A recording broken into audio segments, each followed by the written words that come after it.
దీనికి సంబంధం లేదు. నేను ఇంతకుముందు తెలంగాణ ఇన్స్టిట్యూట్ ఆఫ్ రూరల్ డెవలప్మెంట్లో ఫ్యాకల్టీగా చేశానండి. నేను చీఫ్ ఎగ్జిక్యూటివ్ ఆఫీసర్ జిల్లా పరిషత్. మీకు రూరల్లో తెలిసి ఉంటుంది జిల్లా పరిషత్. నేను ఇంతకుముందు 17 years ఎంపీడీఓ చేశాను. తర్వాత ప్రమోషన్ తోటి ఇప్పుడు CEO క్యాడర్లో గ్రామ పంచాయతీ ట్రిబ్యునల్లో సెక్రటరీగా చేస్తున్నాను. తెలంగాణ, ఆంధ్రప్రదేశ్ ఇద్దరు ఉన్నారన్నారు కదా. ఇది యాక్చువల్గా గ్లోబల్ జెండర్ ఈక్వాలిటీ అనేది, లింగ సమానత్వం అనేది గ్లోబల్ గోల్ అండి. ప్రపంచవ్యాప్తంగా ఉన్నటువంటి ఇవి లక్ష్యాలు. ఇది ఉమెన్ ఫ్రెండ్లీ గ్రామ పంచాయతీ అని నేను చెప్పేది అంత గ్లోబల్ గా ఉంది కాబట్టి ఆంధ్రప్రదేశ్ అయినా తెలంగాణ అయినా అంతా ఒకటే అండి. దీంట్లో డిఫరెన్స్ అనేది ఏం లేదు. అందరికీ సేమ్ గోల్స్ ఉన్నాయి, సేమ్ టార్గెట్స్ ఉన్నాయి, సేమ్ ఇండికేటర్స్ ఉన్నాయి. ఇవి మీ దగ్గర కూడా ఇవే చెప్తారు ఎక్కడైనా. నేను కూడా శ్రీకాళహస్తి అక్కడ కూడా ఆన్లైన్ లో చెప్పడం జరిగింది ఈ టాపిక్ మీద.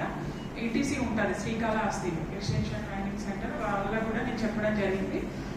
ఇది మీరు చెప్పిన దాన్ని బట్టి ఏంటంటే, ఇప్పుడు నేను ఒకటి చదివాను, దాంట్లో ఉన్నది మొత్తం కూడా జెండర్ ఈక్వాలిటీ మీదనే ఉంది. లింగ సమానత్వంలోనే అవన్నీ కూడా వస్తాయి.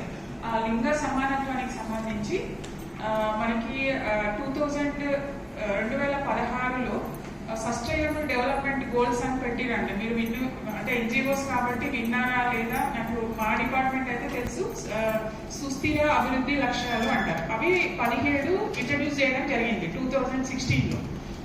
చేసినప్పటికి కూడా మనకి కరోనా టైంలో మిగతా దేశాలన్నీ కూడా వాటి మీద వర్క్ చేస్తుంటే మన దేశం మాత్రం వాటి మీద ఎక్కువగా ఫోకస్ చేయలేదు. కరోనా తర్వాత 2023లో వీటి మీద ఎక్కువ ఫోకస్ చేయడం జరిగిందండి. దాంట్లో భాగంగా ఏంటంటే ఈ 17 గోల్స్ ఏవైతే ఉన్నాయో ఈ 17 గోల్స్ డిఫరెంట్ డిపార్ట్మెంట్స్ కి సంబంధించినవి అనమాట.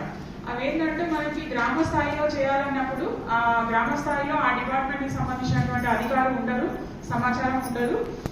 ఒక్కొక్కటి చేయడానికి అంటే ఆ లక్ష్యాలను సాధించలేకపోతున్నారు. మనము 2016 నుంచి తీసుకున్నట్లయితే దాదాపు 6 years వర్క్ చేసినప్పటికీ కూడా దాని మీద ఎటువంటి ప్రోగ్రెస్ అనేది లేదు. దాన్ని బట్టి ఏంటంటే ఇవన్నీ ఇండివిజువల్ గా మనం సాధించలేకపోతున్నాం కాబట్టి వాటిని కాంప్రహెన్సివ్ గా ఒక 9 థీమ్స్ గా చేయడం జరిగిందండి. అంటే ఒక్కొక్క థీమ్ కూడా మల్టిపుల్ గోల్స్ తోటి లింక్ అయి ఉంటారు. మీరు ఒక్కసారి జస్ట్ ఇవేంటంటే మీకు రిమోట్ ఉందండి, మీరు చెక్ చేస్తారు. ఓకే, ఇవి ఇంగ్లీష్ లో ఉన్నాయండి.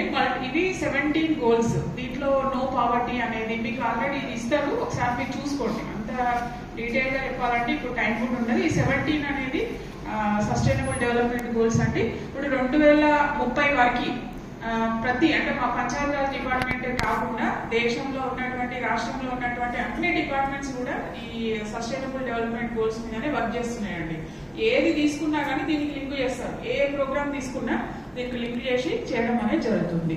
దీంట్లో no poverty, zero hunger, good health and wellbeing, quality education, gender equality and women empowerment అంటే అక్కడ పెట్టలేదు. తర్వాత clean water and sanitation, decent work and economic growth, ఇట్లా మొత్తం కూడా 17 గోల్స్ ఉన్నాయి. Next slide. ఈ 17 గోల్స్ ను నేను ఇంతకుముందు చెప్పాను, ఒక్కొక్కటి సాధించడం సాధ్యం కాదు కాబట్టి దాన్ని మనం 9 థీమ్స్ గా చేయడం జరిగిందండి. 9 థీమ్స్ లో మీరు ఒకసారి చూడండి. ఫస్ట్ పావర్టీ ఫ్రీ విలేజ్, రెండవది హెల్దీ విలేజ్, మూడవది చైల్డ్ ఫ్రెండ్లీ విలేజ్, నాలుగవది వాటర్ సఫిషియెంట్ విలేజ్, ఐదవది క్లీన్ అండ్ గ్రీన్ విలేజ్, ఆరవది self sufficient infrastructure in village, ఏడవది socially just and socially secured village, ఎనిమిదవది వచ్చేసి విలేజ్ విత్ గుడ్ గవర్నెన్స్, తొమ్మిదవది వచ్చేసి ఉమెన్ ఫ్రెండ్లీ విలేజ్ అండి.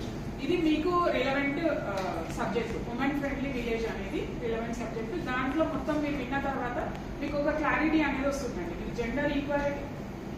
జెండర్ ఈక్వాలిటీ అనేది ఎక్కడ ఉంది అంటే మనం లింగ సమానత్వం అనగానే లింగ సమానత్వం అంటే ఏంటి, అసలు లింగ సమానత్వం అనేది ఎట్లా సాధించాలి, అసలు గ్రామ స్థాయిలో ఉన్నటువంటి ప్రస్తుతం ఉన్నటువంటి పరిస్థితి, అసమానతలు ఏముంటాయి. ఫస్ట్ మనకి అసమానతలు తెలిస్తేనే మనం సమానత్వం తీసుకురావడానికి ప్రయత్నించాలి. ఆ సమానత్వం తీసుకురావాలంటే అది గ్రామ పంచాయతీ ద్వారానే సాధ్యం కావాలండి. ఇప్పుడు మీరు CSOగా చేస్తామంటారు, వాళ్ళకి మీరు మోటివేట్ చేయాలి, గైడ్ చేయాలి, మీకు సపోర్ట్ చేయాలి, ట్రైనింగ్ అంటే రకరకాలుగా చేసినప్పుడు మాత్రమే వాళ్ళు జెండర్ ఈక్వాలిటీ అనేది గ్రామ స్థాయిలో సాధ్యం అవుతుంది. ఆ జెండర్ ఉన్నటువంటి ఇన్ఈక్వాలిటీస్ ఏమున్నాయి అనేది మనం ఒకసారి చూద్దాం. ఆ ఇన్ఈక్వాలిటీస్ ని ఈక్వాలిటీ దిశగా తీసుకుపోవాలంటే మనం గ్రామ పంచాయతీ ఏం చర్యలు తీసుకోవాలి, దాన్నే లోకలైజేషన్ అంటారండి.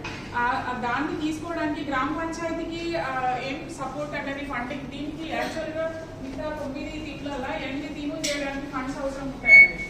ఒక